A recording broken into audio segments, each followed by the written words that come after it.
దేవుని నామానికి మరొకసారి మహిమ కలుగును గాక.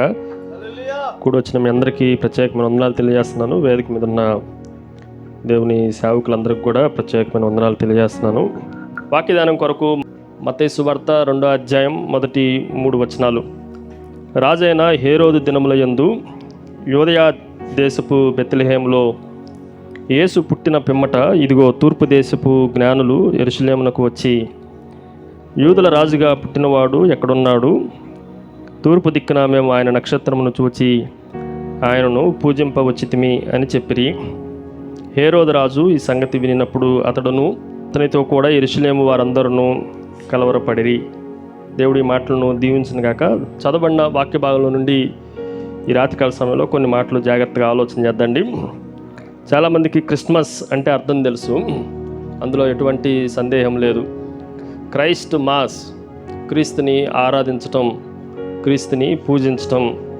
ఆ మాస్ అన్న మాట అది ఇంగ్లీషు పదం అని అనుకుంటాం, కానీ వాస్తవానికి 2వ వచనం చివరి భాగంలో రాయబడినట్లుగా ఆయనను పూజింప వచ్చితిమి అని చెప్పిరి. ఆయనను పూజించుట, దానిని మాస్ అని అంటాం. కాబట్టి క్రిస్మస్ అని మనం ఎక్కడ బోధించినా, ఎక్కడ ఆ కార్యాన్ని జరిగించినా క్రీస్తుని పూజించటం, క్రీస్తుని ఆరాధించటం, క్రీస్తుని కొనియాడటం, మహింపరచటం అన్న విషయాన్ని రాత్రి మనం జాగ్రత్తగా ఆలోచన చేయాలి. క్రీస్తుని ఆరాధించిన వారు, క్రీస్తుని పూజించిన వారు, వారిలో ప్రముఖంగా అందరికీ మాదిరికరంగా కనిపించేవారు ఎవరన్నా ఉన్నారు అనంటే వారు తూర్పు దేశపు జ్ఞానులుగా మనం దేవుని వాక్యంలో నుండి నేర్చుకోవచ్చు.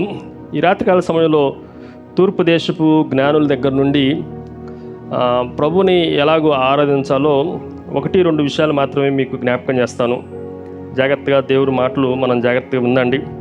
సో ప్రతిదానికి ఒక మాదిరికరమైన model, our model to worship, మనం ఆరాధించడానికి మనకి మాదిరి ఎవరు అనంటే these are the wise man. వీరు చాలా జ్ఞానమయం కలిగిన వారు, జ్ఞానులు అని దేవుని వాక్యంలో రాయబడతా వచ్చింది.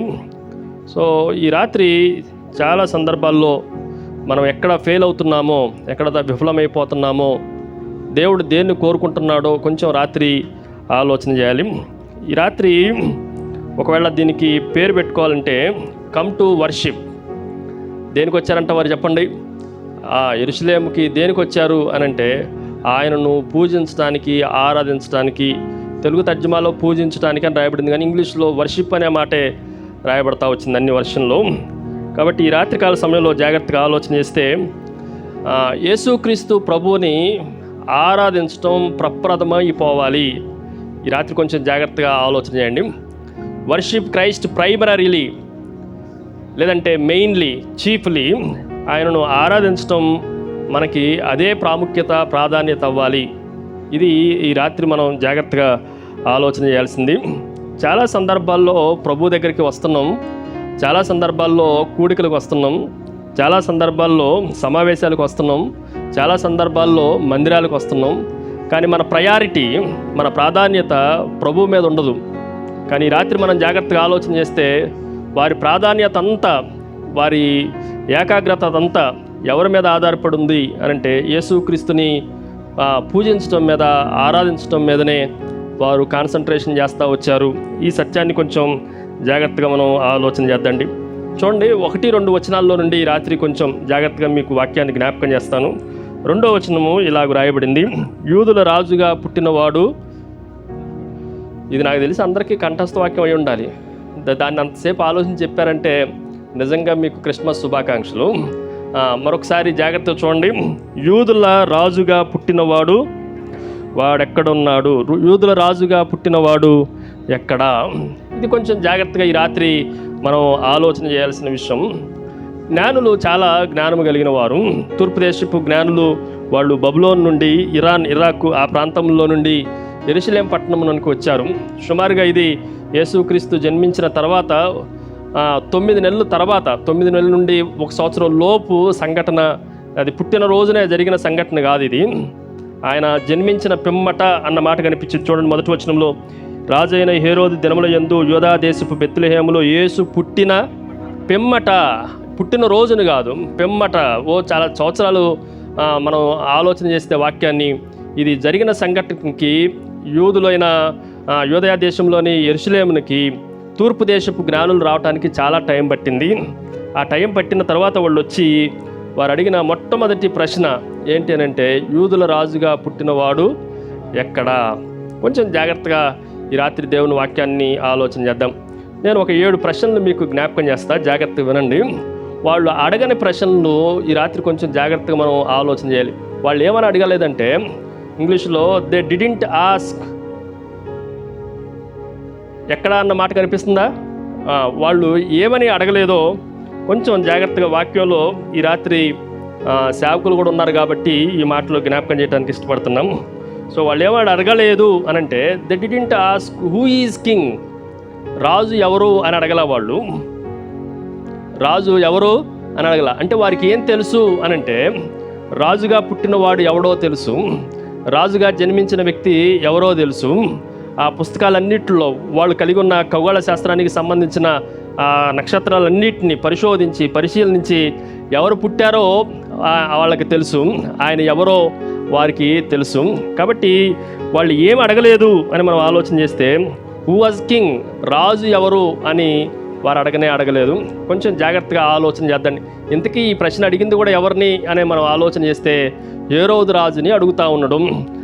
రాజ ప్యాలెస్లోనికి వెళ్ళి వీళ్ళు అడుగుతున్న మాట, యూదుల రాజుగా పుట్టినవాడు ఎవరు అని వారు అడగలేదు. ఎందుకనంటే వారికి తెలుసు యూదుల రాజుగా పుట్టినవాడు ఎవడో వాళ్ళకి తెలుసు.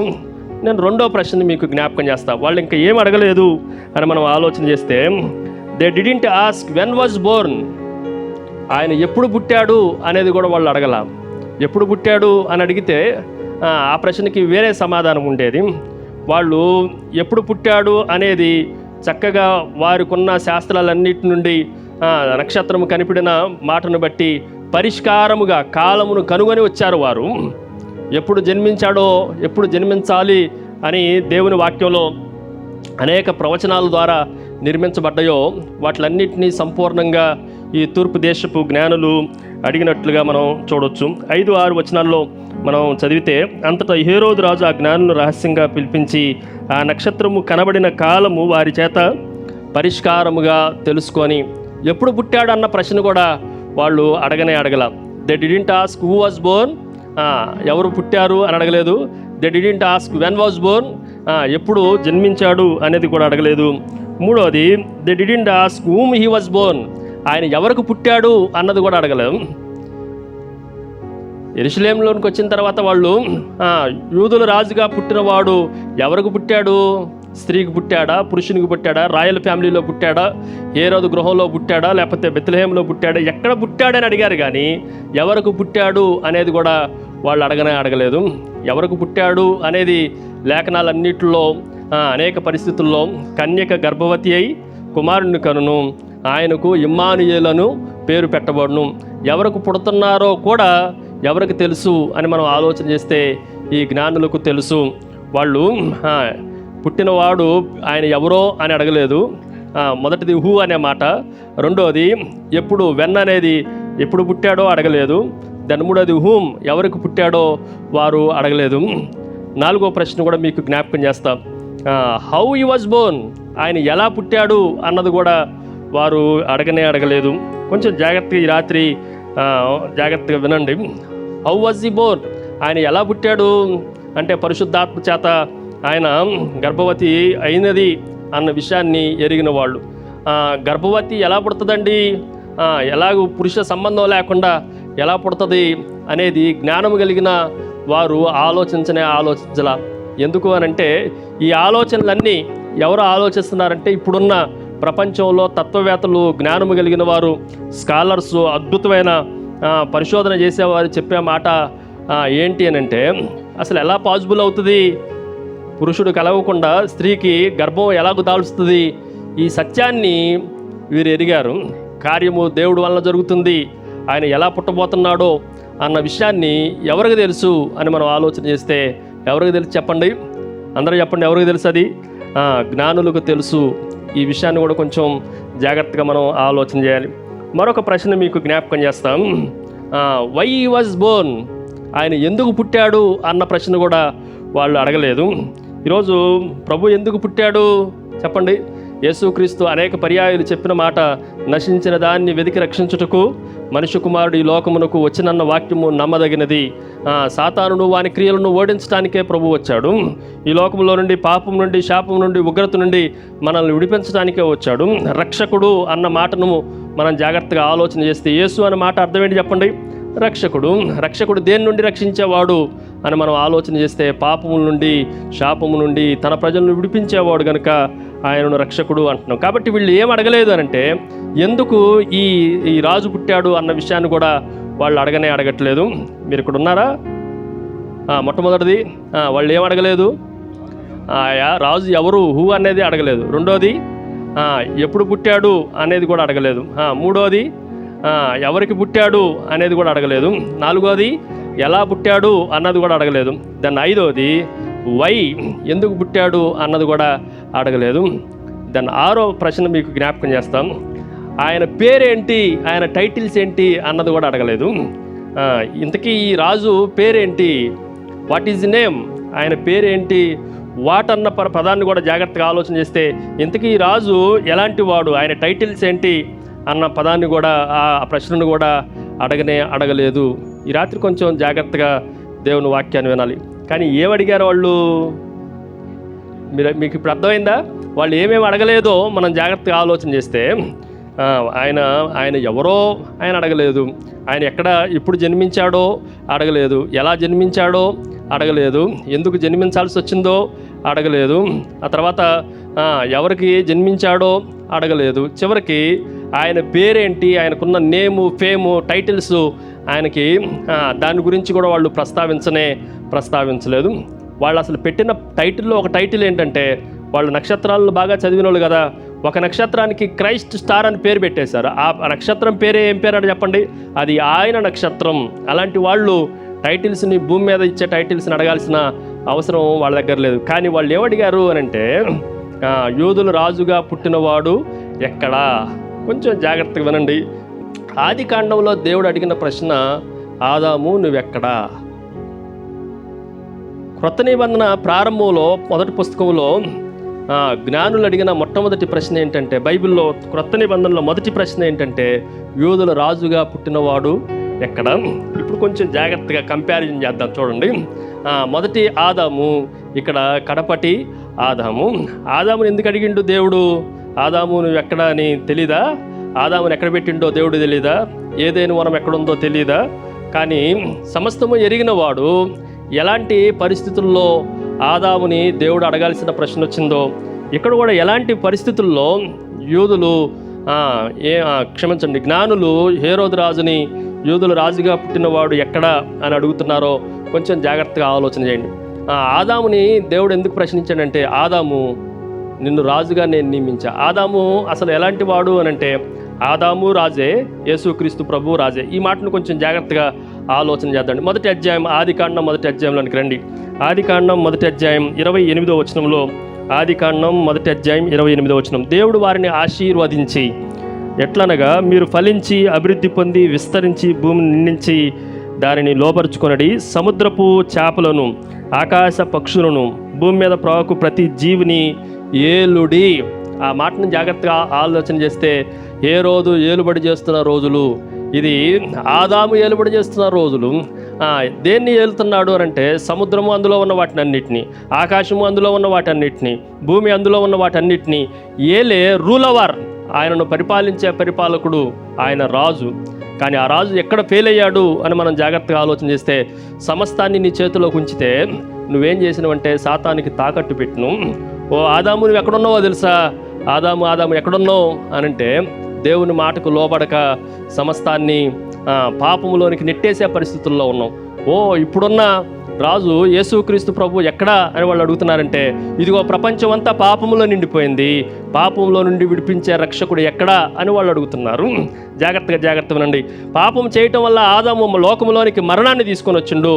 ఆదాము ఎక్కడున్నావు నువ్వు అనంటే, ఇదిగో మరణాన్ని తీసుకొని వచ్చే స్థలంలో ఉన్నానయ్యా. ఈ జ్ఞానులు అడుగుతున్నారు, ఈ మరణంలో నుండి మమ్మల్ని విడిపించే ఆ రక్షకుడు ఎక్కడా? మాకు కావలసిన రక్షకుడు మాకు ఎక్కడో చూపించండి. ఎందుకనంటే, పాపము నుండి విడిపించేవాడు ఈ రక్షకుడే, మరణము నుండి విడిపించేవాడు ఈ రక్షకుడే. అంత మాత్రమే కాదు, భయంకరంగా సాతాను చెరలోనికి ఒకప్పుడు ఏలుబడి చేసేవాడు ఇప్పుడు ఏమైపోయాడు అనంటే వేరే వాడు ఏలేటట్లుగా చేస్తా ఉన్నాడు. అప్పటికే త్రియేక దేవుడు ఆదాముని హెచ్చరిస్తూనే ఉన్నాడు. ఆదాము ఎందుకయ్యా ఎందుకు ఎలా ఉంటున్నావు, ఎందుకు పాపం ఏలుబడి చేయబోతుంది, జాగ్రత్త జాగ్రత్త అంటే నమ్మలేదు. కయ్యూను అడుగుతా ఉండు, ఎందుకు నీకు అంత కోపం, పాపం ఏలుబడి చేయబోతుంది అని అంటే కయ్యూని మాట్లాడలేదు. ఎవరో ఒకళ్ళు ఏలుబడి చేసే, ఒక మాటలో చెప్పాలంటే స్వాతంత్ర్యాన్ని కోల్పోయి వీడే దాసుడిగా మారిపోయిండు. ఇప్పుడు పాపపు దాస్యములో, నరకపు దాస్యములో, ఇంకా శాపపు దాస్యములో ఉన్నవారిని విడిపించే ఒక అద్వితీయమైన పరలోకపు రాజు లోకంలోనికి వచ్చాడు. ఆయన ఎక్కడా అని వాళ్ళు ప్రశ్నిస్తూ ఉన్నారు. నా మాటలు మీకు అర్థమవుతున్నాయి అనుకుంటున్నాను. మొదటి అధ్యాయం, మొదటి పుస్తకంలో ఆది కాండములో దేవుడు అడిగిన మొట్టమొదటి ప్రశ్న, సాతాను ప్రశ్నించేదంతా ఎలా ప్రశ్నించిందంటే మానవుణ్ణి డౌట్లోనికి తీసుకొని వచ్చింది. సాతాను ప్రశ్న అంతా మానవుణ్ణి విపత్తులోనికి తీసుకొని వచ్చింది. దేవుణ్ణి లోకంలో నుండి వెలివేయటానికి సాతాను చాలా ప్రశ్నలు వేసింది. సాతాను వేసిన మొట్టమొదటి ప్రశ్న ఏంటి చెప్పండి? ఇది నిజమా? మొట్టమొదటిదే క్వశ్చన్ మార్కు. ఒక దేవుని సేవకులు చెప్తూ ఉంటారు, క్వశ్చన్ మార్క్ ఎందుకు అట్లా ఇచ్చారు అని అంటే అది సాతాను పడగ రూపంలో ఉంటుంది. ఫస్ట్ సాతాను వేసిన ప్రశ్న కాబట్టి ప్రశ్నకి ఇలా పడగ విప్పేటట్టు క్వశ్చన్ మార్క్ ఉంటుంది. ప్రతిదానికి చాలా అర్థాలు ఉన్నాయి. ప్రతి ఎవ్రీథింగ్ దేనికి ఎలా వచ్చింది అనేది మనం జాగ్రత్తగా ఆలోచన చేస్తే, సో ప్రశ్నలన్నీ ఎక్కడి నుంచి వచ్చినాయి, డౌట్స్ అన్నీ ఎక్కడి నుంచి వచ్చినాయి అని మనం ఆలోచన చేస్తే, సాతాను కలగజేస్తే ఇప్పుడు ఉన్న డౌట్స్ అన్నిటినీ క్లారిఫై చేసేవాడు భూమి మీదకి వచ్చాడు. వాడు ఎక్కడున్నాడు? నా మాట అర్థమవుతుందండి? సో ఈ రాత్రి మనం జాగ్రత్తగా ఆలోచన చేస్తే ఇప్పుడు వాళ్ళు అడిగిన ప్రశ్న ఏంటి? మరలా రండి, మరలా 2వ వచనంలో అనుకోండి, యూదుల రాజుగా పుట్టినవాడు ఎక్కడున్నాడు? ఇది ఈ రాత్రి మనం జాగ్రత్తగా ఆలోచన చేయాల్సింది. సో ఈ ఉపోద్ఘాతం ఇంతవరకు చాలు, ఇంకా ఎక్కువ మాటలు మీకు జ్ఞాపకం చేయలేము. మొత్తానికి అర్థమైందా మీకు ఏంటి అనేది, ఎందుకు ఆ ప్రశ్న వేయాల్సి వచ్చింది అనే మాటను మనం జాగ్రత్తగా ఆలోచన చేస్తే ఇప్పుడు అసలు సిసలు ధ్యానంలోనికి వద్దండి. ఎందుకు ఆ ప్రశ్న వేయవలసి వచ్చింది అనంటే, మనము దేవుణ్ణి ప్రప్రదంగా ఆరాధించాలి. అందరూ చెప్పండి. క్రిస్మస్ అంటే అర్థం ఏంటంటే యేసుక్రీస్తు ప్రభు తప్ప ఇంకెవడు కనపడకూడదు. క్రిస్మస్ అంటే అర్థం ఏంటి చెప్పండి? క్రిస్మస్ అంటే ఆరాధించడం, ప్రభువుని ఆరాధించడం అంటే ప్రభువే మన పైన ఆధిపత్యం చేసేవాడుగా ఉండాలి, ప్రభువే కనిపించాలి. ఆ ప్రధాన భూమిక, ప్రధాన పాత్ర అంతా ఎవరు ఉండాలి అనంటే యేసుక్రీస్తు ప్రభువే ఉండాలి. కొంచెం జాగ్రత్తగా వినండి. వీళ్ళు మామూలు వ్యక్తులు కాదు. వీళ్ళు చాలా జ్ఞానము కలిగిన వాళ్ళు. వీళ్ళు ఒక టైప్లో చెప్పాలనంటే 2-3 వచ్చిన వాళ్ళు కాదు, పెద్ద సమూహం వచ్చింది. ఆ సమూహం యెరూషలేముకి వస్తే యెరూషలేములో ఉన్న వారందరూ కలవరపడ్డారు, కంగారు పడ్డారు. వాళ్ళు వచ్చి అడిగిన ప్రశ్న ఏంటి అని మనం జాగ్రత్తగా ఆలోచన చేస్తే, ఎంత దూరం నుంచి వచ్చారండి వాళ్ళు చెప్పండి? చాలా దూరం నుంచి, తూర్పు దేశం నుండి వచ్చారు. వచ్చిన తర్వాత నేను కొంచెం జాగ్రత్తగా మిమ్మల్ని వాక్యంలోకి తీసుకురావడానికి ప్రయత్నం చేస్తున్నాను. జాగ్రత్తగానండి. మనం చాలా కష్టపడి చాలా దూరం నుంచి వచ్చినాం, చాలా కష్టపడి సమయాన్ని హెచ్చించి వచ్చినాం, చాలా కష్టపడి స్నానాలు చేసి ప్రిపేర్ అయ్యి చాలా బాగా వచ్చినాం. కానీ ఇక్కడికి వచ్చిన తర్వాత క్రైస్తుకు బదులుగా కొంతమంది ఫుడ్ మీద, కొంతమంది కేకుల మీద, కొంతమంది మనుషుల మీద, కొంతమంది పాటల మీద, కొంతమంది ఏయో కార్యక్రమాల మీద పెట్టుకుంటే అది క్రిస్మస్ కానే కాదు. వీళ్ళు లోపలికి రావడంతోనే యాక్చువల్గా వీళ్ళు కూడా ఒక టైపు పెద్దలు, వీళ్ళని ఎవడైనా గౌరవించాలి. కానీ ఎంత పెద్ద అయినా సరే అప్పుడు పరిపాలిస్తున్న రాజు ఎవరు చెప్పండి? హేరోదు రాజు. హేరోదు రాజు దగ్గరకు వచ్చి, హేరోదు రాజు మై లార్డ్ అని తల వంచలా. ఆ రాజు ఎదుటికి వచ్చి, అయ్యా మీరు బాగున్నారా, ముందు ఇదిగో మీ కానుకలు మీరు తీసుకోండి, మేము ఇప్పుడు ప్రశ్నిస్తాం అని అడగలాం. లేకపోతే ఆయన ఎప్పుడన్నా కూర్చోమని అనుకుందాం. హేరోదు రాజు మీరు అంతా ఎంతమంది వచ్చారు, జ్ఞానులు వచ్చారు, ఇన్ని ఒంటెలు వచ్చినాయి, ఇన్ని బాక్సులు వచ్చినాయి, పెట్టెలన్నీ విప్పారు కదా, ఇన్ని వచ్చినాయి, మీరు కూర్చోండి అంటే వాళ్ళు కూర్చోటానికి రాలా. వాళ్ళు అడిగిన మొట్టమొదటి ప్రశ్న ఏంటంటే, ఆయన ఎక్కడున్నాడో చెప్పండి, ఆయనను పూజించడానికి మేము వచ్చాము. ఈరోజు మనం రావటంతోనే మనం చాలా ప్రశ్నలు అడుగుతూ ఉంటాం. ఇంకా కుశల ప్రశ్నలు ఎంత అంటే టైం అంతా అక్కడ అయిపోతుంది. చివరిలో అన్నీ అయిపోయిన తర్వాత, ముచ్చట్లన్నీ అయిపోయిన తర్వాత, ముసలం ముచ్చట్లు, ముసలయ్య ముచ్చట్లు 2 అయిపోయిన తర్వాత అప్పుడు కాసేపు ప్రార్థన చేసుకుని వెళ్దాం అంటాం. అది క్రిస్మస్ కాదు. ప్రభువుని ఆరాధించడం కానే కాదు. ఇంత పెద్ద స్థాయిలో వాళ్ళని సన్మానించే స్థాయిలో రాజు ఎదుట, రాజు ప్యాలెస్లో కూర్చొని వాళ్ళు చెప్పిన మాట ఏంటంటే, వి డోంట్ కేర్. ఏ రోజు నిన్ను మేము పట్టించుకోము, నిన్ను నీ రాజ్యముల గురించి మేము ఆలోచించం. వాళ్ళు వచ్చి యెరూషలేము పట్టణం బాగుంది అనలా, వాళ్ళు వచ్చి యెరూషలేము పట్టణంలో మందిరం చాలా బాగుంది, అద్భుతంగా కట్టారు అని అడగల. ఓ సొలొమోను లాంటి వాడు కట్టిండు, దావీదు లాంటి వాళ్ళు కట్టారు, దీని హిస్టరీ ఏంటి అని అడగల. వాళ్ళు వచ్చి యూదుల రాజుగా నిన్ను ఎప్పటి నుంచి అపాయింట్ చేశారు, హేరోదు ది గ్రేట్. చరిత్ర ఏం చెప్తుందంటే హేరోదుని మామూలు కాదు, హేరోదు ది గ్రేట్ అన్న మాట వాడుతూ వచ్చారు. ఓ గొప్పవాడైన హేరోదు నీ భోగం గురించి, భాగ్యం గురించి వాళ్ళు మాట్లాడాల. వాళ్ళు సింపుల్గా చెప్పిన మాట ఏంటంటే, హేరోదు రాజుని అడుగుతున్న మాట, యూదుల రాజుగా పుట్టినవాడు, ఇప్పుడు చదవండి మరలా వచ్చిన అర్థమవుతుంది. యూదుల రాజుగా పుట్టినవాడు ఎక్కడున్నాడు? తూర్పు దిక్కున మేము ఆయన నక్షత్రమును చూసి ఆయనను అన్న మాట అండర్లైన్ చేసుకోవాలి. మేము మిమ్మల్ని చూడటానికి రాలేదు, మేము ప్రజలను చూడటానికి రాలేదు, యూదులను చూడటానికి రాలేదు. యూదులు దేవుని ప్రజలు కదా, ప్రధాన యాజకులు ఉన్నారు కదా, శాస్త్రులు ఉన్నారు కదా, చాలా జ్ఞానం కలిగిన వాళ్ళు ఉన్నారు కదా. సొలొమోన్ని దర్శించడానికి షేబా దేశపు రాణి వచ్చింది, చాలామందిని ఆయన దర్శించడానికి వచ్చారు. కానీ ఈ జ్ఞానులు సొలొమోను కన్నా మించిన జ్ఞానులు అని చెప్పాలి. ఎందుకనంటే వాళ్ళు లోకములో ఉన్న వాటిని చూడటానికి రాలేదు, ఎవరిని ఆరాధించడానికి వచ్చారు చెప్పండి? యూదుల రాజుగా పుట్టినవాడు ఎక్కడున్నాడు? తూర్పు దిక్కున మేము ఆయనను నక్షత్రమును చూసి ఆయనను పూజింప వచ్చితిమి. వైవీకేం, మేము ఎందుకు వచ్చినాం చెప్పండి, ఎందుకు వచ్చినాం? మీ దగ్గర ఏదన్నా మంచి గిఫ్ట్ తీసుకోవటానికా? మీ దగ్గర ఏదన్నా శాలువా తీసుకోవటానికా? మీ దగ్గర లేకపోతే ఏదన్నా పెద్ద పురస్కారం తీసుకుంటామంటే కాదు. మా జ్ఞానము, మాకున్న శక్తి, సామర్థ్యం అంతా ఒక్కదానికే. ఏంటంటే ఆయనను పూజింప వచ్చితిమి. పూజించడానికి వచ్చినాం. ఇప్పుడు ఆయన ఎక్కడున్నాడో మాకు చెప్పాలి. వాళ్ళకి అర్థమైన మాటను ఈ రాత్రికాల సమయంలో జాగ్రత్తగా ఆలోచన చేద్దండి. ఆదాముకి ఇవ్వబడిన టైటిల్స్, యేసుక్రీస్తు ప్రభుకి ఇవ్వబడిన టైటిల్స్ ఒకటే. ఆయన ప్రపంచాన్ని అంతటినీ ఏలవలసిన వాడే, సమస్తాన్ని ఏలవలసిన వాడే. కానీ ఆయన ఫెయిల్ అయిపోయాడు. కడపటి ఆదాము వాటినన్నింటినీ జయించడానికి వచ్చిన వాడు. కడపటి ఆదాము అయిన యేసుక్రీస్తు ప్రభు. ఇంకొంచెం జాగ్రత్తగా ఆలోచన చేస్తే వీళ్ళు అడిగే ప్రశ్నకి వాళ్ళందరూ కలవరపడ్డారు. రాజు ఎప్పుడన్నా కలవరపడతారా? ఎవడన్నా నార్మల్ వ్యక్తి వచ్చి అడిగితే కలవరపడతారా చెప్పండి? నాకు తెలిసి ఈ వార్డులో ఉన్న వార్డు మెంబర్ కూడా కలవరపడ్డావు మనం వెళ్ళి అడిగితే. కానీ వీళ్ళు అడిగిన ప్రశ్నకి ఎవరు కలవరపడ్డారంటే చెప్పండి? రాజు. అక్కడ ఇంకొక మాట రాయబడింది, అతనితో కూడా యెరూషలేము కొంతమంది, వారందరూ కలవరపడ్డారు. ఏంటి అంత కలవరం అని కొంచెం జాగ్రత్తగా ఆలోచన చేస్తే, యూదుల సాంప్రదాయ ప్రకారం కొంచెం జాగ్రత్తగా వినండి. ప్రపంచ సాంప్రదాయ ప్రకారం రాజు అన్న టైటిల్ ఇవ్వాలి అని అంటే 30 సంవత్సరాలు దాటాలి. రాజు అన్న టైటిల్ ఇవ్వాలంటే ఎన్ని సంవత్సరాలు దాటాలి చెప్పండి? 35 సంవత్సరాలు దాటాలి. కొన్నిసార్లు 30 సంవత్సరాల లోపులో కొంతమంది వాళ్ళ తండ్రి రాజుగా ఉన్నవాడు చనిపోతే, ఆ చనిపోయిన తర్వాత వారసత్వం వచ్చేవాడు 8 సంవత్సరాలైనా 7 సంవత్సరాలైనా 6 సంవత్సరాలైనా వారసత్వం వస్తే వాడేమవచ్చు అనంటే రాజు అవ్వటానికి అవకాశం ఉంది. కానీ అంతకుముందు వాళ్ళని ఏమనాలంటే ప్రిన్స్ అనాలి, వాళ్ళని కింగ్ అనటానికి అవకాశం లేదు. కానీ వీళ్ళు అడిగిన మాట వేర్ ఈజ్ యువర్ ప్రిన్స్ అనలేదు. మనకి యెషయా గ్రంథంలో రాయబడుతుంది, సమాధాన అధిపతి, ప్రిన్స్ ఆఫ్ పీస్. ఆయనని అడిగేటప్పుడు వీళ్ళు ఏమడిగారంటే, యువరాజు కాదు ఆయన పుట్టినవాడు ఎవరు చెప్పండి? రాజు. అసలు ఆయన జన్మముతోనే, ఆయన పుట్టిన మొదటి రోజునే ఆయన ఎవరు అని మనం ఆలోచన చేస్తే, ఆయన రాజులకు రాజు, ప్రభులకు ప్రభు. ఆయన ఎలాంటి వాడు అని రాత్రి మనం జాగ్రత్తగా ఆలోచన చేస్తే, ఈ టైటిల్స్ కొంచెం జాగ్రత్త వినండి.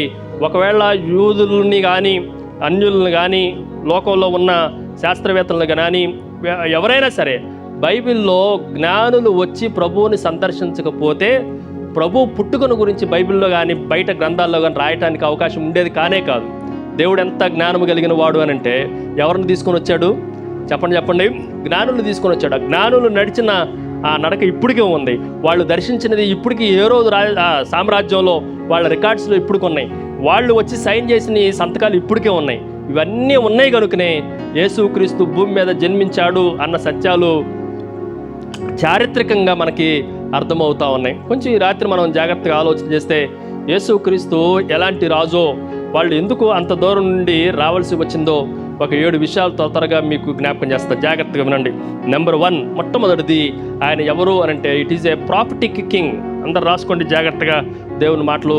ఈ రాత్రికాల సమయంలో 7 విషయాలు త్వరగా మీకు జ్ఞాపకం చేస్తాను. మొట్టమొదటిది ఆయన ఎవరు అనంటే ప్రవచనాత్మకమైన రాజు. ఆయన గురించి ముందే చెప్పబడింది. ఈ రాజును గురించి కొన్ని వందల సంవత్సరాల క్రితమే బోధించబడతా ఉంది. మేకా ప్రకటించాడు, జకరియా ప్రకటించాడు, యెషయా ప్రకటించాడు. ఇంకా చెప్పాలంటే ధర్మశాస్త్రంలోనే ముందే ప్రకటించబడింది. ఇంకా చెప్పాలి అంటే ఆదికాండం 3వ అధ్యాయంలోనే అది నిన్ను మెడ మీద కొడుతుంది, అతడు నిన్ను తల మీద కొడుతుంది. అక్కడ అతడు అన్న దగ్గర షిలోహు అన్న మాట మనకు కనిపిస్తూ ఉంటుంది. యేసుక్రీస్తు ప్రభువును గురించి ప్రతి పుస్తకంలో ఉంది. ప్రవచనాత్మకంగా ప్రతి స్థలములో మనకు కనిపిస్తూ ఉంటుంది. 66 పుస్తకాలు ఎవరి గురించి రాయబడిని అనంటే ప్రభువుని గురించే. ప్రభువు వచ్చే 39 పుస్తకాలు, ఒక మాటలో చెప్పాలంటే పాత నిబంధన కాలంలో ఉన్న పుస్తకాలన్నీ ముందుగా ప్రభువుని గురించి రాయబడిందే. ఒక మాటను మీకు జ్ఞాపకం చేస్తా, ఆదాము కూడా జగత్ పునాది వేయబడక ముందే ఏర్పాటు చేసుకున్నవాడు. అప్పటికప్పుడు దేవుడు ఆదాముని ఈ పూట తయారు చేద్దాం అనుకోలేదు. అది ఎప్పుడు అనంటే ఆది యందు భూమి ఆకాశంలో నిర్మించబడుకునే, ఇంకా ఆకాశంలో భూమిలో ఎవరు నిర్మించబడకుండా దేవుని దూతలు కూడా రాకమునిపే, లూసిఫర్ పాపము చేయకమునిపే, లూసిఫర్ అనేవాడు ఈ కిందకి అగాధంలోనికి త్రోసివేయబడక మునిపే ఒకవేళ ఏదన్నా జరిగితే నేను ఆదాముని నిర్మించుకోవాలి, నా స్వరూపంలో నా స్వభావంలో నిర్మించుకోవాలని ఎప్పుడో అనుకున్నవాడు అలాగే నిర్మించాడు. కానీ ఆదాము ఫెయిల్ అయ్యాడు. ఎప్పటి నుంచో యేసుక్రీస్తు మరలా భూమి మీదకి రావాలి ఆదాము ప్లేసులో అని ప్రభువుని గురించి కూడా రాయబడింది. ఇప్పుడు ప్రభు ఎలాంటి వాడు అంటే ముందుగా చెప్పబడిన ప్రవచనాత్మకమైన రాజు. మొట్టమొదటిది ఈయన ఎవరు అని మనం ఆలోచన చేస్తే 2-3 వచనాలు మీకు ఊరకనే జ్ఞాపకం చేస్తాయి. ఇవన్నీ తెలిసిన వచనాలు కాబట్టి యెషయా గ్రంథం 9వ అధ్యాయం 6-7 వచనాలు మనం చదివితే చూడండి. యెషయా గ్రంథం 9వ అధ్యాయం 6-7 వచనాల్లో మనకి చాలా జాగ్రత్తగా కనిపిస్తూ ఉంది. 600 సంవత్సరాలకు పూర్వమే యెషయా భక్తుడు యేసుక్రీస్తుని గురించి ప్రవచనాత్మకంగా ముందే చెప్పిన మాట ఏంటంటే, ఏలయనగా మనకు శిశువు పుట్టును, మనకు కుమారుడు అనుగ్రహించబడును. ఈ మాటను కొంచెం జాగ్రత్తగా ఆలోచన. యేసుక్రీస్తు ప్రభు సడన్గా పుట్టినవాడు కానే కాదు. నా మాట అర్థమవుతుందా? ఈయన కొరకు యేసుక్రీస్తు జన్మించడం కొరకు ఎంతో ప్లాన్ ఉంది. గలతీయులకు రాసిన పత్రికలో అపోస్తలుడైన పౌలు జ్ఞాపకం చేస్తూ ఉంటాడు, యుక్త కాలమందు ఆయన జన్మించాడు. ఆయన ఇన్ టైంలో, ప్రాపర్ టైంలో ఎప్పుడు జన్మించాలి అనేది ఎప్పుడో దేవుడు నిశ్చయించాడు. ఆ ప్రకారముగా ఈ రాజు జన్మించాడు. ఈ రాజు ఎలాంటి వాడు అని ఇక్కడున్న జ్ఞానులు గ్రహించారంటే ఈజ్ ఏ ప్రాఫిటిక్ కింగ్. పుస్తకాలన్నీ ఎవరి గురించి చెప్తున్నాయి? ప్రభువుని గురించి చెప్తున్నాయి. నక్షత్రం కనిపిస్తూ ఉంది. మేము కాలాన్ని పరిష్కారంగా చూస్తే ఆయన ఎప్పుడు జన్మించాడో మాకు అర్థమవుతుంది. కాబట్టి ఇది ఇప్పుడు జరిగిన సంఘటన కాదు, ఆయన ప్రవచనాత్మకమైన రాజు అన్న మాటను మనం ఆలోచన చేయాలి. రెండో విషయాన్ని మీకు జ్ఞాపకం చేస్తా. ఆదాముకి ఉన్నది అదేవిధంగా యేసుక్రీస్తు ప్రభువుకి కూడా ఆ టైటిల్ ఏంటి అని అంటే ఈజ్ ఏ యూనివర్సల్ కింగ్. ఆయన ఎవరు అంటే సార్వత్రికమైన రాజు. ఆయన ఎలాంటి వాడు చెప్పండి? మన రాజులందరూ ఇక్కడ ఉన్న రాజులే. ఒక లోకానికి ఇక్కడ రాజు అయితే ఆంధ్రాకి రాజు అయినోడు. తెలుగులో ఒక సామెత ఉంది, ఈ ఊర్లో కర్ణం పక్క ఊర్లోకి వెళ్తే ఏమవుతారంట? దేనికి పనికిరాడు, ఎట్టోడు అయిపోతాడు. మనం పక్కకి వెళ్తే పనికిరాం. కానీ జాగ్రత్తగా మనం ఆలోచన చేస్తే ఈయన ఎవరు అని మనం ఆలోచన చేస్తే ఈయన యూనివర్సల్ కింగ్. ఆదామును కూడా మనం ఆలోచన చేస్తే యూనివర్సల్ కింగ్ అనాలి. ఎందుకో తెలుసా? ఆయన రాసిన ఆ మొదటి అధ్యాయంలో ప్రభు చెప్పిన మాట ప్రకారం సముద్రము అందులో ఉన్న వాటినన్నిటిని, ఆకాశము అందులో ఉన్న వాటిని, ఎగురు వాటినన్నిటిని, భూమి మీద వాటి మీద ప్రాకు ప్రతి వాటిని, అంటే ఆకాశంలో ఉన్నాయి, భూమిలో ఉన్నాయి, సముద్రంలో ఉన్న వాటిని అన్నిటిని ఎవరు ఏళ్తున్నారు అనంటే ఆదాము ఏళ్తా ఉన్నాడు. యేసుక్రీస్తు ప్రభువు కూడా 2వ అధ్యాయం సంకీర్తనలు చూడండి. కీర్తనలో నుండి 2వ సంకీర్తన, కీర్తన గ్రంథం 2వ అధ్యాయం 4వ వచనంలో ఎలాగ రాయబడింది, ఆకాశమందు ఆసీనుడగువాడు నవ్వుచున్నాడు, ప్రభు వారిని చూచి అపహసించుచున్నాడు. ఎక్కడ ఆసీనుడైన వాడు అంటే చెప్పండి? ఆయన ఎక్కడ ఆసీనుడైన వాడు? ఆయన సింహాసనం ఎక్కడంటే ఆకాశమందు ఆయన సింహాసనం ఉంది. కొంచెం జాగ్రత్తగా ఆలోచన చేస్తే యెషయా గ్రంథం 6వ అధ్యాయం 1వ వచనంలో మనకు రాయబడింది, రాజైన ఉజ్జియా మృతి పొందిన సంవత్సరమున అత్యున్నత సింహాసనం మీద, భూమి మీద సింహాసనం కాదేంది, ఈయన సింహాసనం ఎక్కడుందో చెప్పండి? ఆకాశమందు సింహాసనం ఉంది.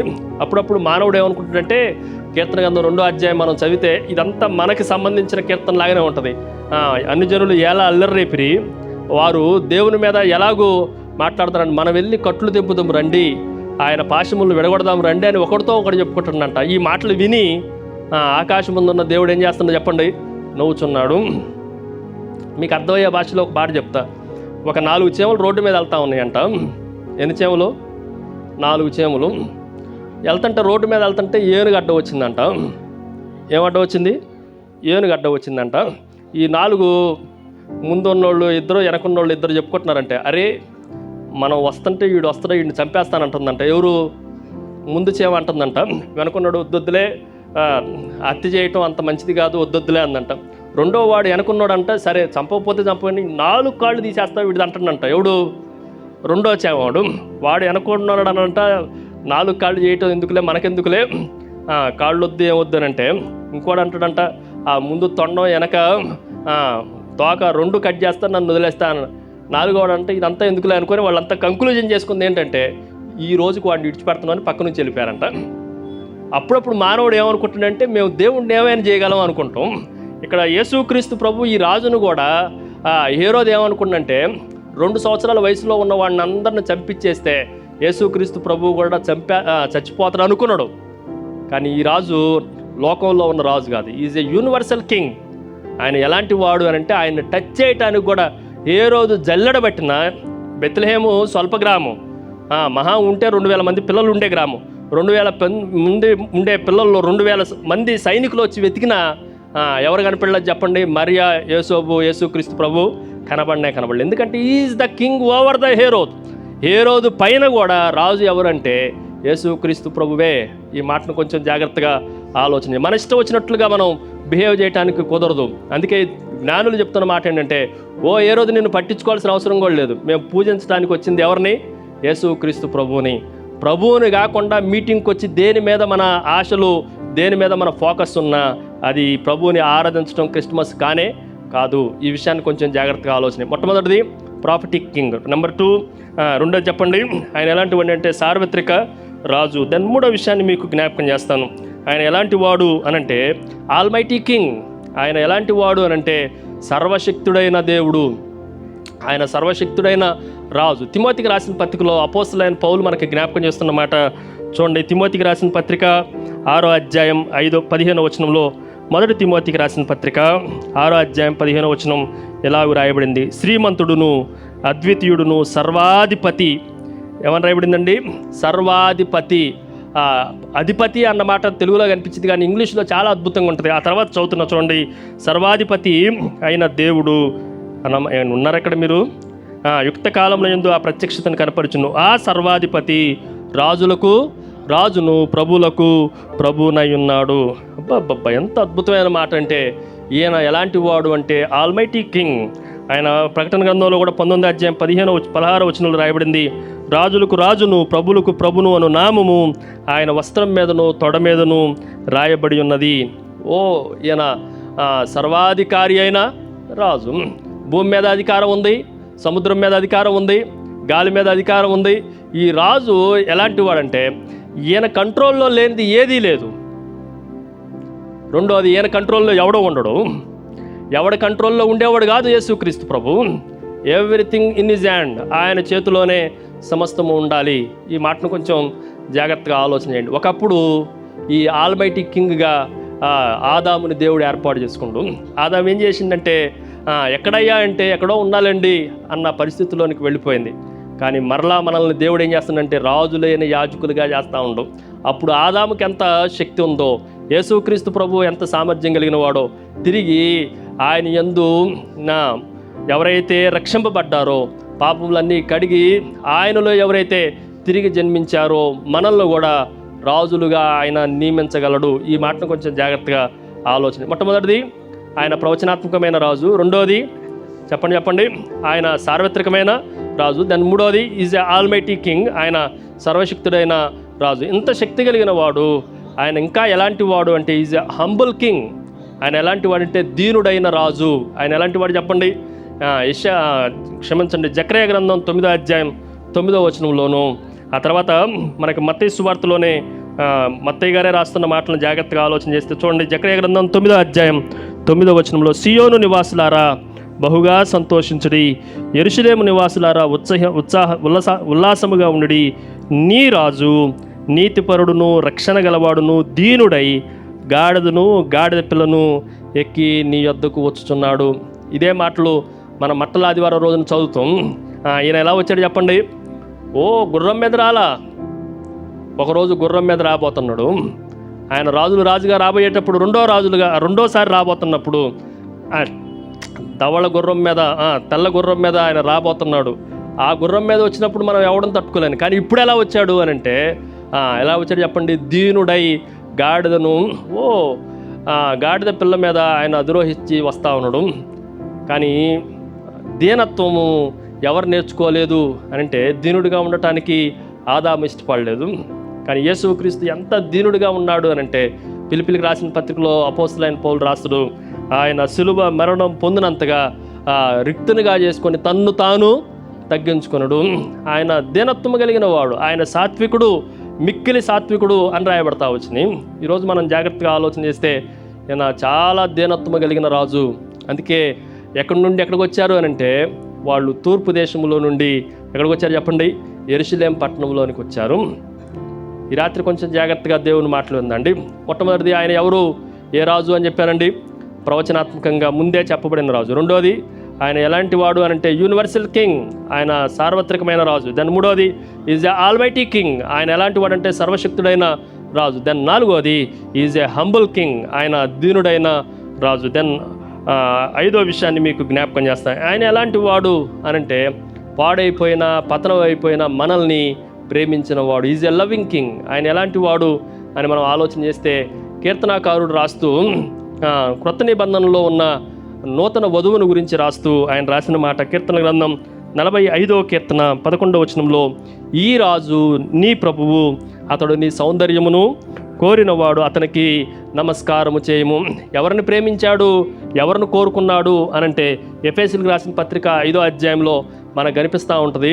ఆయన ఎంత ప్రేమించాడంటే సంఘము ముడతైనను డాగైనను మరి అట్టేది ఏదైనాను కళంకమైనను లేనికుండా నిర్దోషమైనదిగా, ఒకప్పుడు పాపముల చేత అపరాధముల చేత ఈ వధువు చేయబడి ఉండగా వాటిలన్నిటినీ దేవుడు ఉదక స్నానము చేత పవిత్రపరిచి ఆయన మనల్ని కోరుకున్నవాడు. ఎంత ప్రేమించాలండి? అలాగా పతనమైపోయిన వారిని ప్రేమించాలి అనంటే చాలా కష్టం. కానీ ఈ రాజు ప్రేమించాడు. కానీ మొదటి రాజు పరిశుద్ధులుగా ఉన్నవాడిని పాపంలోనికి తీసుకొచ్చిన వాడు. కానీ ఈ రాజు పాపంలో ఉన్న వారిని పరిశుద్ధులోనికి తీసుకుని వచ్చిన రాజు. ఒకప్పుడు ఆదాము అవ్వలు ఏమన్నా పాపం ఉందా వాళ్ళ దాంట్లో అంటే లేదు. కానీ దేన్నో ఆశించి వాళ్ళు తినేసి పాపంలోనికి వచ్చారు. కానీ ఈ రాజు ఎలాంటి వాడంటే పాపులుగా ఉన్న మనల్ని నశించిన దాన్ని వెతికి రక్షించడానికి మనిషి కుమారుడు వచ్చాడు. మనల్ని రక్షించి తన పక్షమున తన కుడివైపున కూర్చుంటబెట్టుకొని మనల్ని కూడా రాజులుగా రాణిలుగా చేసిన వాడు ఈ రాజు. కొంచెం జాగ్రత్తగా అందుకే నమస్కరించాలి. అందుకే ఆయనకు లోబడి ఉండటం మనం నేర్చుకోవాలి. Is a loving king. Then ఆరో విషయాన్ని మీకు జ్ఞాపకం చేస్తాను. ఆయన ఎవరు అని మనం ఆలోచన చేస్తే then Herod it is a perfect king. ఆయన ఎవడు అని మనం ఆలోచన చేస్తే చూడండి, ఒక మాటను మీకు జ్ఞాపకం చేస్తాను. యెషయా గ్రంథం మరలా 9వ అధ్యాయం అనుకోండి. యెషయా గ్రంథం 9వ అధ్యాయం 7వ వచనంలో ఆయన గురించి రాయబడుతున్న మాట ఇలాగ రాయబడింది, ఇది మొదలుకొని మితి లేకుండా దానికి వృద్ధియు క్షేమమును కలుగునట్లు సర్వకాలము దావీదు సింహాసనమును రాజ్యమును నియమించును. ఎలాగ నియమిస్తానంటే న్యాయము వలనను నీతి వలనను రాజ్యమును స్థిరపరచుటకు అతడు సింహాసనాసీనుడై రాజ్య పరిపాలన చేయును.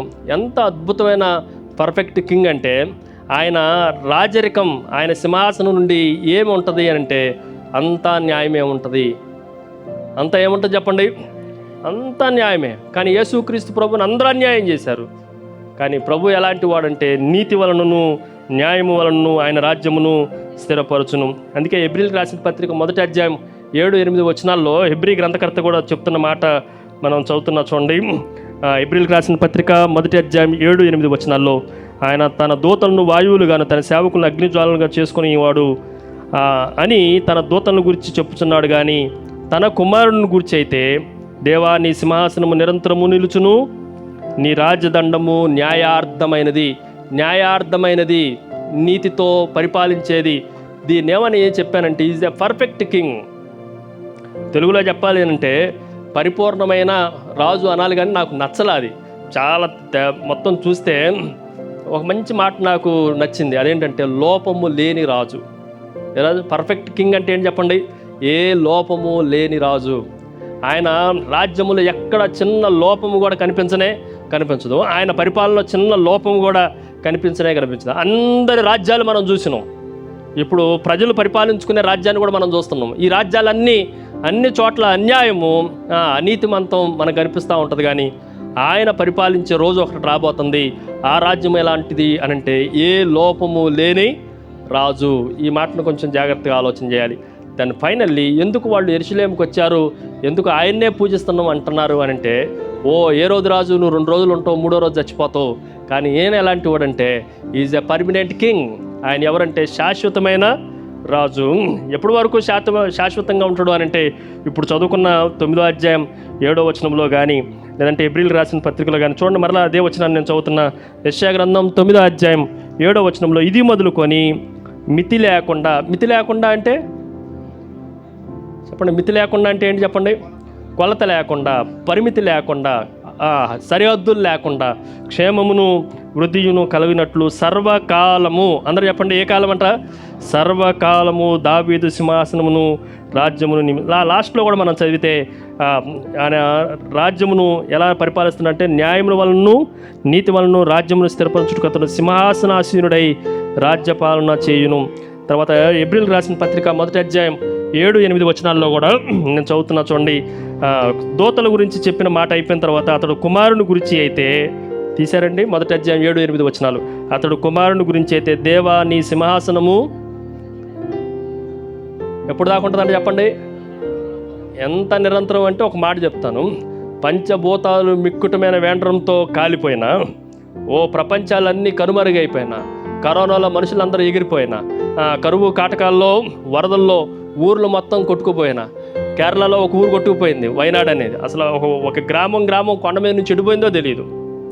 అన్నీ పోయినా ఈయన మాత్రము నిరంతరము నిలిచే రాజు.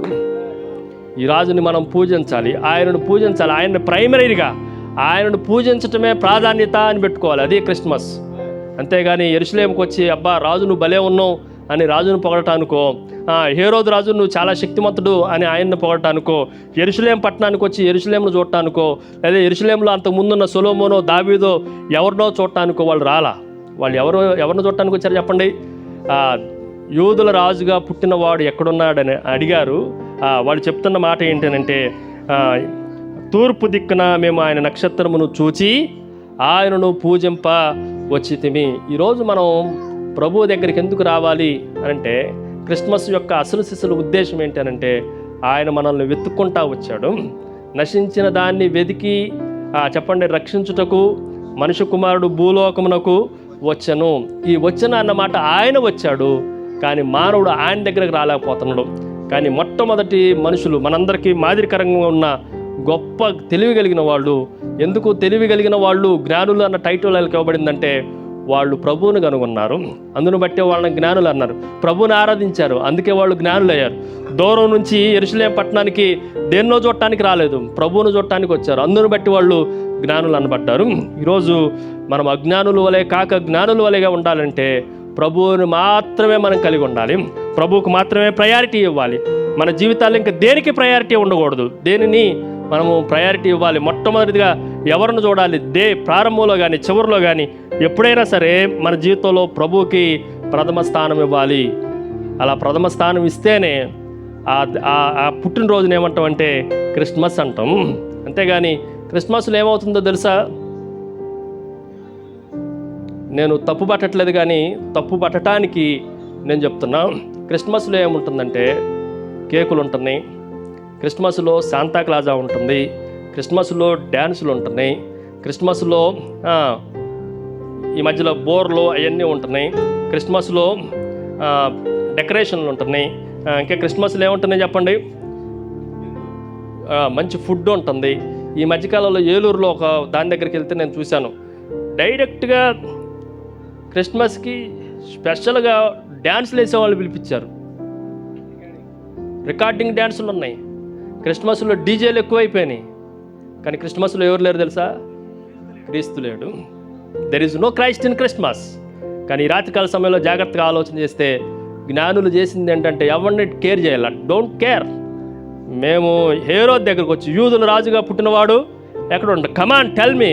మేము అక్కడికి వెళ్ళి ఆయనను చూసి ఆయన ఎదుట సాగిలపడి ఆయన తర్వాత వెళ్ళి కనుగొన్న తర్వాత రాయబడిన మాట ఒక్క మాట చదివేసి వాక్యాన్ని ముగించేస్తా చూడండి. 2వ అధ్యాయం చివరి వచనంలో రండి. 11వ వచనంలో వారు ఆ నక్షత్రమును చూచి అత్యానంద భరితులై సాగిలపడి తల్లి అయిన మరియను ఆ శిశువును చూచి సాగిలపడి ఆయనను పూజించి ఏం చేశారని చెప్పండి. జ్ఞానులు ఒక మాట ఇలా చెప్తాం, యెరూషలేములోనికి ఎంటర్ అవడంతోనే కాలు మీద కాలేసుకొని ఏ రోజు ముందు డేరుగా ఏం మాట్లాడంటే యూదులు రాజుగా పుట్టినవాడు. అసలు ఏ రోజు నేను కేర్ కూడా చేయాల.